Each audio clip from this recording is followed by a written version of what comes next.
हम सब हम सब बहाउल्लाह के खादिम है और अमरुल्लाह के मुबल्लिग। तो इंशाअल्लाह तो साथीगण, हम लोग ने सारा प्रस्तावना तीनों दिन पढ़ चुके थे और सिर्फ रह गई बात के जो 1993 तक वो था। उसके बाद हम जानते हैं कि 4 वर्षीय योजना आरंभ हुआ 96 में, क्योंकि 93 का 3 साल का जो योजना जब समाप्त हुआ तो 4 वर्षीय योजना आया। और 4 वर्षीय योजना के संदेशों में हाउस ऑफ जस्टिस ने कहा कि आने वाले 20 साल के लिए हम 4-5 वर्षीय योजना के बारे में आपको मार्गदर्शित करेंगे।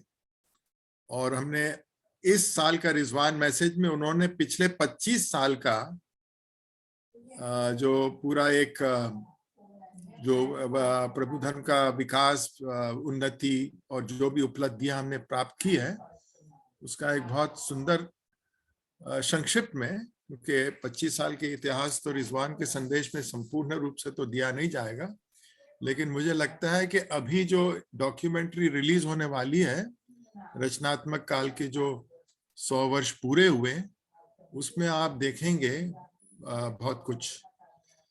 और आइए, तो फिर एक चीज और रह गया था कि जैसे ही टैबलेट ऑफ डिवाइन प्लान लोगों को मिलने लगा तो उसमें हम लोग ने उसमें भी पढ़ा था कि कैसे मिस्टर हाइट डन और सबसे पहले सेवा के क्षेत्र में आने वाली थी लुआ गेट्सिंगर, और जिनको अब्दुल बहा ने भारत भी भेजा था। और फिर उन्होंने कई जगह का भ्रमण किया और आखिरकार 1916 में एक्चुअली लुआ गेट्सिंगर तो टैबलेट ऑफ डिवाइन प्लान के पहले ही शुरू कर लिया था। और 1916 में इजिप्ट में उनका निधन हुआ। फिर मैं कुछ नाम लेता हूं। अल्मा नोब्लॉक जर्मनी गई थी और उनकी बहन साउथ अफ्रीका गई। फिर मार्था रूट ने 20 साल के लिए सेवाएं दी। क्लारा और हाइट डन ऑस्ट्रेलिया के को फतह के जो जीतने वाले क्लारा और हाइट डन।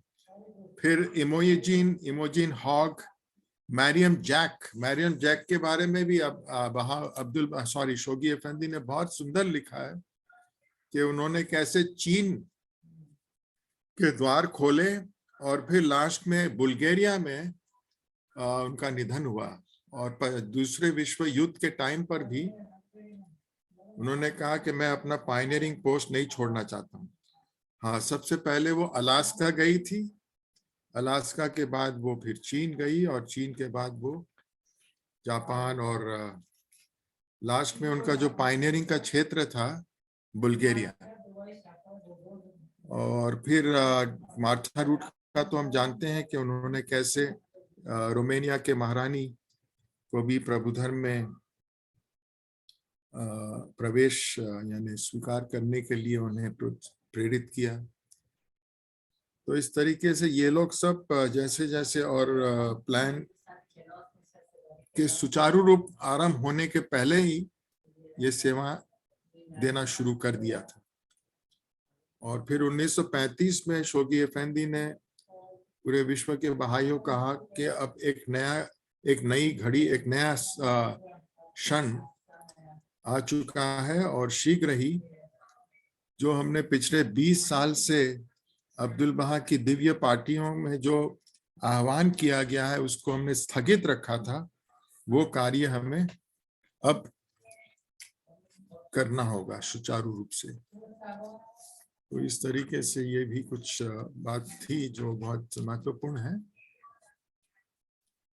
और एक के बाद एक योजना आरंभ हुई जिसका हम थोड़ी बहुत चर्चा कर चुके हैं। तो साथीगण, आइए हम लोग जो 14 पार्टियां हैं उसमें से सबसे पहला जो था वो उत्तर पूर्वी राज्यों के बहाइयों के नाम party. So that was the first tablet and it was, और हर टैबलेट का डेट भी दिया हुआ है। ये 26 मार्च 1916।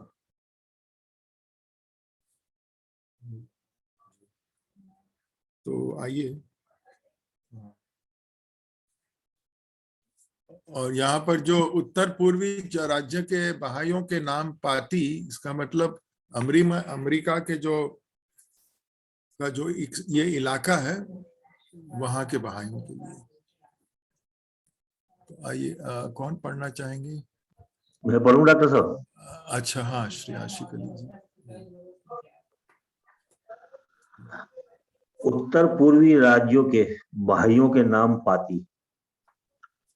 26 मार्च 1916 को बहजी स्थित भवन में अब्दुल बहा के कक्ष में प्रकटित संयुक्त राज्य के 9 उत्तर पूर्वी राज्यों में मैंने Massachusetts, new Hampshire, Rhode Island, Connecticut, Vermont, Pennsylvania, new Jersey और न्यूयॉर्क के भाइयों को संबोधित। हे सर्विक अग्रदूतों, ये 9 रोज के दिवस हैं। मेरे मन में सदा उन दयालु मित्रों का विचार चल रहा है। मैं आप में से प्रत्येक और सबके लिए एक मेहता की दहलीज से संपुष्टि और सहायता की याचना करता हूं, ताकि अमेरिकी गणराज्यों में आयोजित वे सम्मिलित में मोमबत्तियां की तरह प्रज्वलित हो उठे और सभी हृदयों में ईश्वरीय प्रेम का प्रकाश प्रदीप्त कर सकें। इस प्रकार सर्वगिक शिक्षाओं की किरणें प्रफुटित हो और परम महान मार्गदर्शन के अनंत असीम नक्षत्रों से अमेरिकी राज्यों को अपनी जगमगाहट से भर दें। थोड़ा सा ऊपर करिए।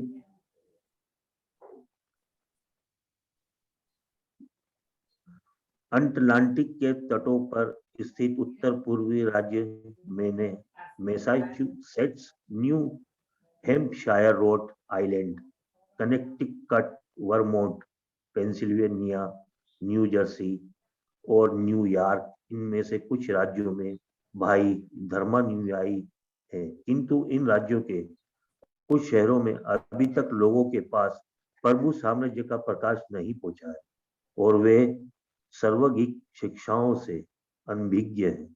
अतः आप में से प्रत्येक के लिए जब कभी संभव हो, आप इन शहरों की ओर तेजी से बढ़ें और परम महान मार्गदर्शन के प्रकाश से प्रदीप्त सितारों की तरह जगमगाएं।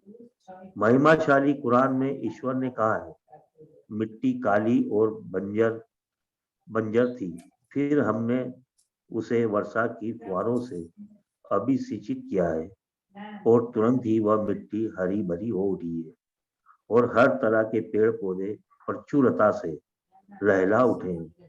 दूसरे शब्दों में यह कहा गया है कि धरती काली है, लेकिन जब उस पर बसंत की फुहारें पड़ती है तो काली मिट्टी स्फूर्ति से भर जाती है और तरह तरह के फूल खिल उठते हैं। इसका यह अर्थ है कि प्रकटित संसार के मानवों के हृदय मिट्टी की तरह काली मामय है, लेकिन जब दिव्य फुहारे की वर्षा होती है और प्रकाश की कांति बिखरती है तो उन हृदयों को एक नया जीवन मिलता है। वे प्रकृति के अंधकार से मुक्त हो उठते हैं और दिव्य रहस्यों के फूल खिल उठते हैं। अतः मनुष्यों को चाहिए कि वह मानव जगत को प्रकाशित करने का निमित्त बने और दिव्य प्रेरणा से पवित्र ग्रंथों में प्रकटित पवित्र शिक्षाओं का प्रसार करें।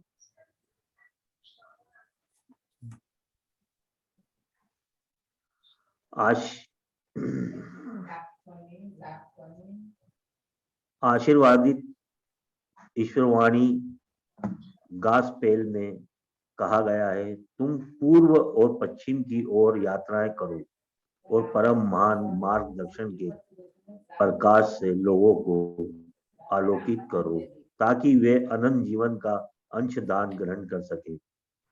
ईश्वर का धन्यवाद हो कि उत्तर पूर्वी राज्यों के पास अपार क्षमता है। क्योंकि धरती उपजाऊ है, इसलिए दिव्य कृपाओं की वर्षा बरस रही है। अब आपका कर्तव्य यह है कि आप सार्वगिक किसान बन जाएं और तैयार भूमि में विशुद्ध बीज डालें। हर बीज की फसल सीमित होती है, लेकिन आने वाली सदियों और युग चक्रों में अनेक फसलों का संग्रह किया जा सकेगा। पिछली पीढ़ियों के कार्यों पर विचार करें। ईसा मसीह के जीवन काल में दृढ़ व धर्मानुयायी आत्माओं की संख्या बहुत ही कम थी, लेकिन दिव्य कृपाओं की बरसात इतनी बहुलता से हुई कि कुछ वर्षों में असंख्य आत्माएं ईश्वर वाणी की छाया तले एकत्रित हो गई। ईश्वर ने कुरान में कहा है, एक दाना 7 गट्ठरों को जन्म देगा और हर गट्ठर में सैकड़ों दाने होंगे। दूसरे शब्दों में कहें तो एक दाने से 700 दाने हो जाएंगे, और यदि ईश्वर ने चाहा तो यह संख्या दुगनी भी हो सकती है। ऐसा अक्सर हुआ है, जबकि एक आशीर्वादित आत्मा संपूर्ण राष्ट्र के मार्गदर्शन का कारण बनी है। हमें अपनी योग्यता और क्षमता पर विचार नहीं करना है, बल्कि इस युग में हमें अपनी दृष्टि की ईश्वर की कृपाओं और उदारताओं पर केंद्रित करनी चाहिए, जिसने एक बूंद को महासागर और एक कण को सूर्य बना डाला है। अभिवादन और प्रशंसित हो आपकी। जी आशिक भाई, तो प्रिय जी साथीगण, ये पहली पार्टी में हम देखते हैं कि अब्दुल बहा कैसे पूर्वी उत्तर राज्यों के बहाइयों को संबोधित करते हैं, उनको प्रेरित करते हैं। और चूंकि नवरोज के दिन थे ईरान में, एक्चुअली नवरोज के जो त्योहार होता है वो 13 दिन का मनाया जाता है। जब से दिन रात बराबर होता है उसके बाद 12 दिन और चलते हैं। तो इसीलिए अब्दुल बहा ने लिखा है कि नवरोज के दिन है, हालांकि नवरोज का पहला दिन तो बीत चुका था। फिर आप देखते हैं, आप देखेंगे कि इस सभी पार्टियों में आप देखेंगे कुछ न कुछ अब्दुल बहा कुरान शरीफ से या इंजील से उद्धरण या पंक्तियां लेकर उसका खुलासा देते हैं और उसको प्रभु धर्म के शिक्षण के कार्य से जोड़ देते हैं। और कितना सुंदर उदाहरण दिया है कि ये मिट्टी, जो काली मिट्टी जो है बंजर बंजर रहेगी, लेकिन जब बारिश आता है तो फिर इसी मिट्टी से फल या पेड़ उग सकते हैं और उससे फूल और फल आपको मिल सकता है। और ये हरित कर देता है, हरियालीपन। तो ये एक संबंध, इसीलिए बार बार कुरान शरीफ में भी अल्लाह ताला याद दिलाते हैं, भगवान याद दिलाते हैं कि देखो मैंने जो कायनात तुम्हें भेंट की है उसकी अजूबा, उसमें कितनी चीजें हैं। और जब भी बारिश होती है तो एक्चुअली वो ईश्वर की कृपा और अनुकंपा के साथ तुलना की जाती है, क्योंकि सब कुछ तो हमें धरती से ही मिला है और मानव के हृदय की तुलना इनके साथ किया है। आज भी हम देखिए शिक्षण के क्षेत्र में जब हमें कोई ऐसे जिज्ञासु मिल जाते हैं जो भगवान बाप और भगवान बाहुल्लाह की शिक्षाओं को सुनने के लिए उसमें एक जिज्ञासा, एक इंटरेस्ट उत्पन्न होता है, तो हमें कितनी खुशी होती है। और फिर हम धीरे धीरे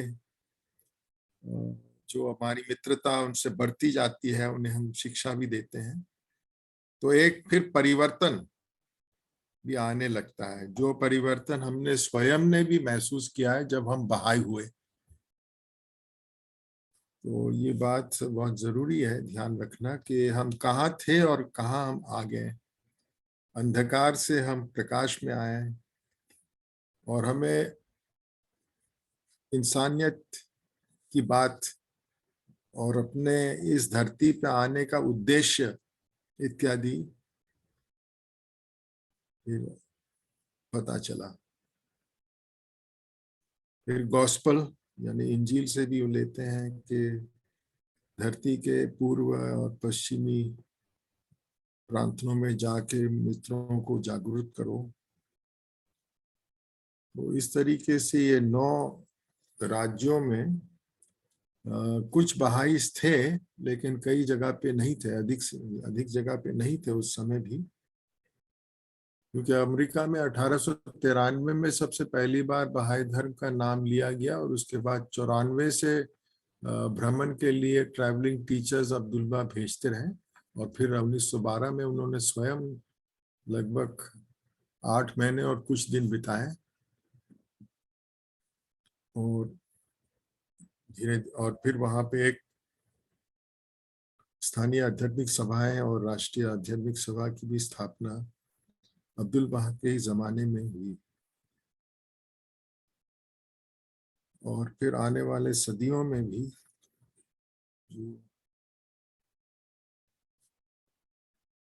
हार्वेस्टिंग या सो साथीगण, फिर ये भी एक उदाहरण देखिए कि एक बीज, एक दाने में 7 एक दाने से 7 कलियां और हर कलियां में 100 दाने। तो हम ये तो प्रकृति का भी है, बहुत ही एक बड़ा चमत्कार है। जब हम एक बीज बोते हैं तो क्या कितना ज्यादा हमें मिलता है। हर फल देने वाले पेड़, और आप देखेंगे हर साल मौसम के अनुसार। तो इसी तरीके से एक सच्चा हृदय, एक पवित्र और शुद्ध हृदय की शक्ति ऐसी है। तो एक एक बहाई में वो क्षमता है कि वो हजारों की संख्या में लोगों को प्रभु धर्म के लिए आकर्षित कर सकता है। और कुछ लोगों ने तो किया भी, जैसे मार्था रूट की बात हुई। इसलिए मार्था रूट ने प्रिय संरक्षक शोगी एफेंदी को सबसे अधिक से अधिक खुशी पहुंचाई, क्योंकि उनकी जो उपलब्धियां और सफलताएं उन्हें मिली वो अपार और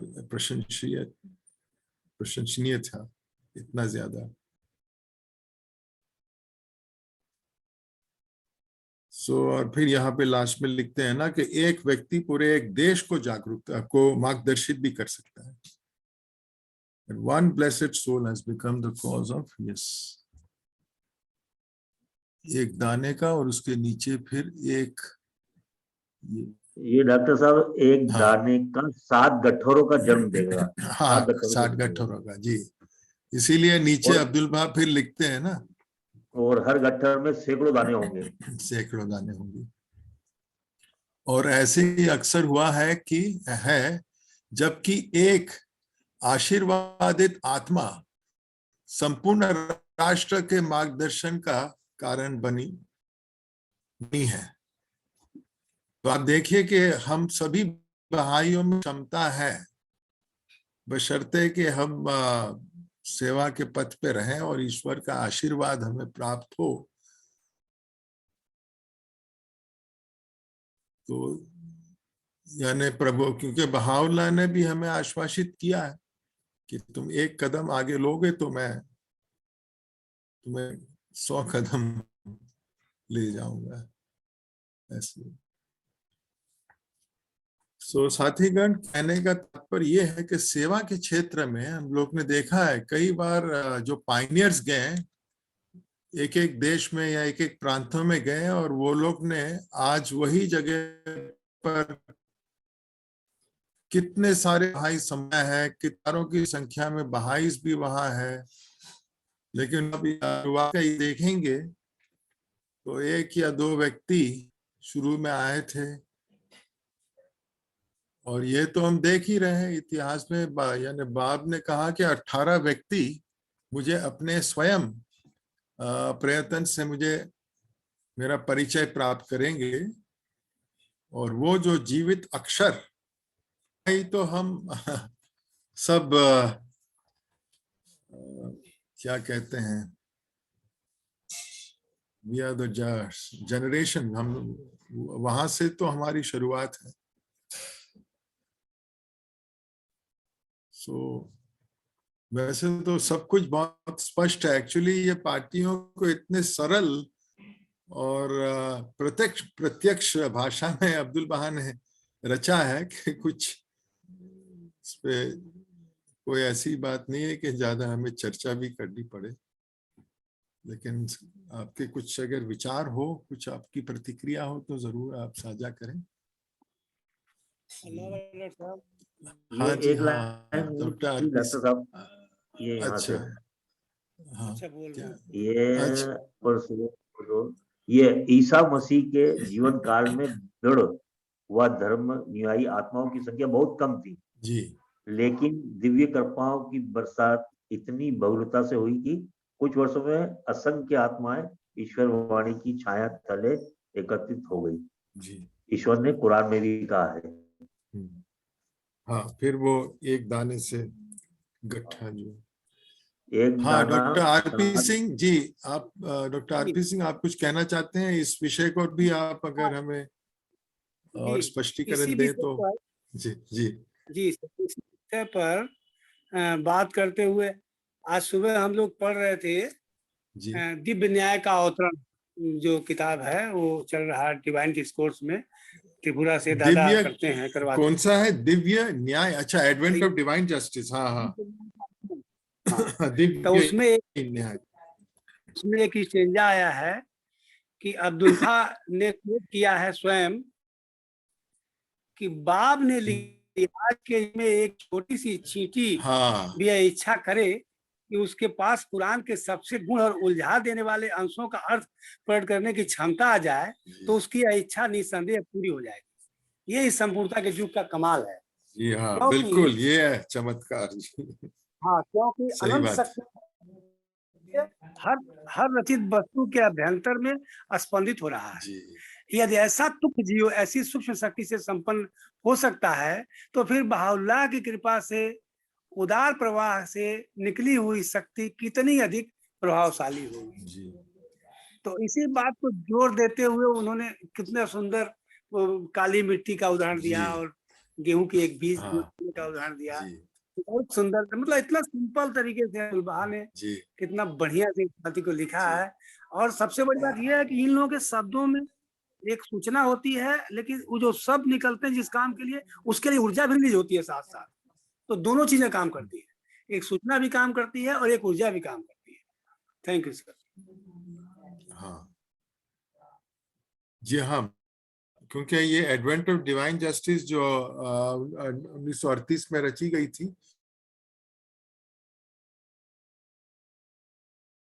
और विस्तृत रूप से शोगी एफेंदी ने अपनी प्रेरणा के शब्द हमें दिए हैं। सो जैसे डिस्पेंसेशन ऑफ बहाउल्लाह, अब्दुल बहा की जो वसीयत है उस पर उनका टिप्पणी है, तो इसी तरीके से advent of divine justice can be regarded as the guardians commentary on the tablets of divine plan ji. और उन्होंने उसमें दिव्य पार्टियों से भी अपना अनुवाद भी इसमें दर्ज किया है। तो इसलिए जब दोबारा ये छापा गया, जो जो हिस्सा शोगी एफेंदी ने अनुवाद किया था उसको दर्ज किया गया इसमें, और पुराना जो था उसको हटा दिया गया। सो फ्रेंड्स, ये तो बहुत स्पष्ट रूप से हम समझ पाए हैं। तो शर्त सिर्फ ये है कि कितने अनुयायी सेवा के क्षेत्र में सक्रिय रूप से आए हैं। और विश्व न्याय मंदिर ने भी, आपने उनके संदेशों में पढ़ा होगा, विश्व न्याय मंदिर ने एक चीज आह्वान किया है कि हर समुदाय में कम से कम मिनिमम 10% बहाइस तो बहुत सक्रिय रूप से सेवा के क्षेत्र में होने चाहिए। अगर आपके समुदाय में 1000 बहाई है तो कम से कम आपको 100 सक्रिय बहाई दिखने चाहिए।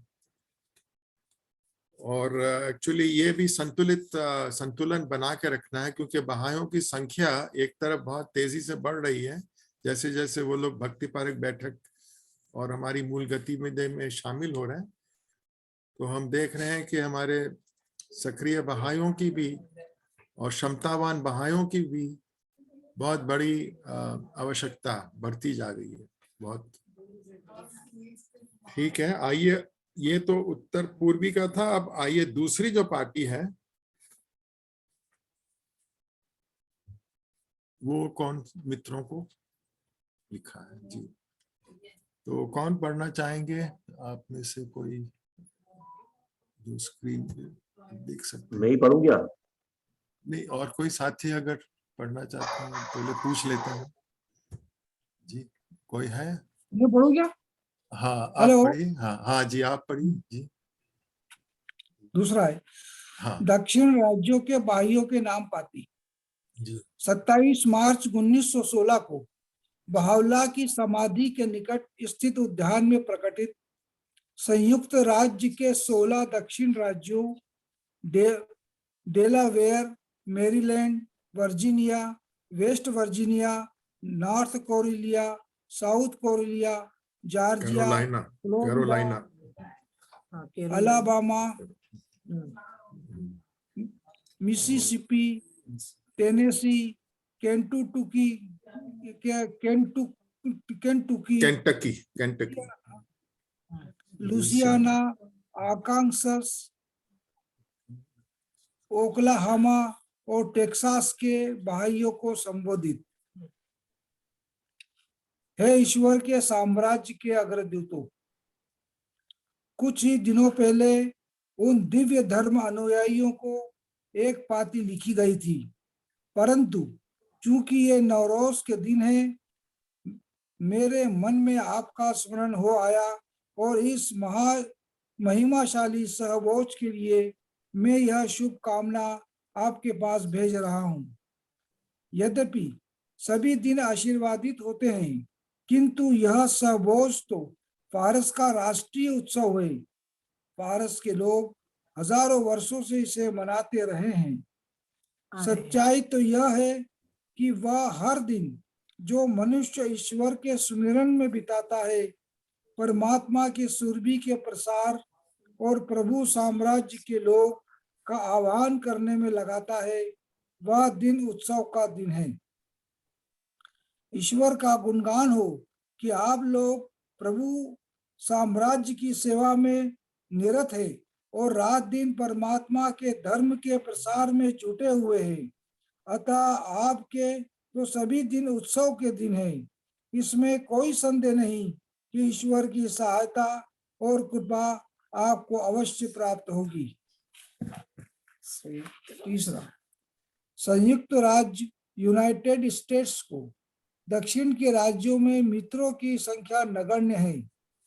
डेलावेयर में Maryland, Virginia, West Virginia, North Carolina, South Carolina, Georgia, Florida, Alabama, Mississippi, Tennessee, Kentucky, Louisiana, Arkansas, Oklahoma और टेक्सास में।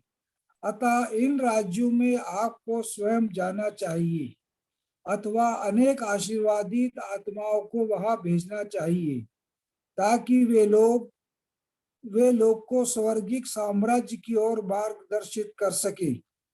ईश्वर के प्रतीक पवित्र अवतारों में से एक ने किसी धर्म अनुयायियों को संबोधित करते हुए कहा था कि यदि कोई व्यक्ति किसी एक व्यक्ति को भी प्रकाशित करने का कारण बन सका, तो यह अनंत खजानों में भी श्रेष्ठ कर है। हे अली, यदि ईश्वर तुम्हारे माध्यम से एक भी आत्मा को राह दिखा सके, तो यह सभी संपदाओं से बढ़कर है। और वे पुनः कहते हैं, हमें सीधे मार्ग की राह दिखाओ, यानी हमें सच्चा मार्ग बताओ। ईश्वर वाणी गॉस्पल में भी इस बात का उल्लेख है, तुम दुनिया के सभी भागों में यात्रा करो और परमात्मा के साम्राज्य के आविर्भाव का शुभ समाचार सुनाओ। चौथा, संक्षेप में मुझे आशा है कि आप इस विषय में भरपूर प्रयास और उदारता का परिचय देंगे। यह बात पक्की है कि आपको सहायता और संपुष्टि प्राप्त होगी। जो व्यक्ति प्रभु साम्राज्य के यथार्थ और उसके महत्व के अवतरण के शुभ समाचार की घोषणा करता है, वह उस किसान की तरह है जो उर्वर धरती में अच्छे बीजों को बिखेरता है। वासंती मेघ उन पर उदार कृपाओं की वर्षा करेंगे और इसमें कोई संदेह नहीं कि ग्राम प्रमुख की दृष्टि में उस किसान का दर्जा ऊंचा उठेगा और अनगिनत फसलें काटी जा सकेगी। 5वां, अतः हे प्रभु के मित्रों, आप इस समय का महत्व पहचाने और बीजों को बोने के काम में जुट जाएं, ताकि आप स्वर्गिक आशीर्वाद और ईश्वरी कृपा पा सके। आप पर बहा का प्रकाश विराजे। जी बहुत बहुत धन्यवाद जनाब। तो यहाँ पर ये दूसरे पार्टी में हम देखते हैं कि 16 राज्य को उन्होंने अब्दुल बहा ने संबोधित किया है और उन्हें भी किस तरीके से प्रबुधन के शिक्षण का दायित्व सौंपा है। हाँ सौंपा। तो फिर पहले तो वो नवरोज की बात तो हम लोग ने चर्चा किया। ये ईरान का राष्ट्रीय उत्सव दिवस है। वो हजारों वर्षों से यानी जरतोष्टी के टाइम से, जरतोष्ट पैगंबर इस अवतार जरतोष्ट के टाइम से चले आ रहा है। और फिर यही जो उत्सव के दिनों को जोड़ते हुए कहते हैं कि हमारे लिए तो रोज ही उत्सव का दिन है अगर हम सेवा के क्षेत्र में अडिग रहते हैं तो। और ये नाम दिए हैं। तो एक चीज आप लोग कर सकते हैं, एक अमेरिका का भौगोलिक मैप भी अगर आप देखें निकाल के तो आप देख पाएंगे कि ये जगह कहाँ कहाँ है। और बाकी यानी बहुत ही सरल तरीके से बताया। और लेकिन ये एक ईश्वर अवतार को इशारा करते हुए कहते हैं कि अगर एक व्यक्ति एक आत्मा को जगाता है, प्रकाशित करता है, तो वो उनके लिए ईश्वर की ओर से अपार अनुकंपा आकर्षित कर सकता है। और ये लगता है ये ओ अलीफ God guide through the one soul, ये एक हदीस में से है। और फिर वो एक कुरान शरीफ से एक लाइन लिया हुआ है जिसमें वो स्ट्रेट पाथ इज सिरातकुल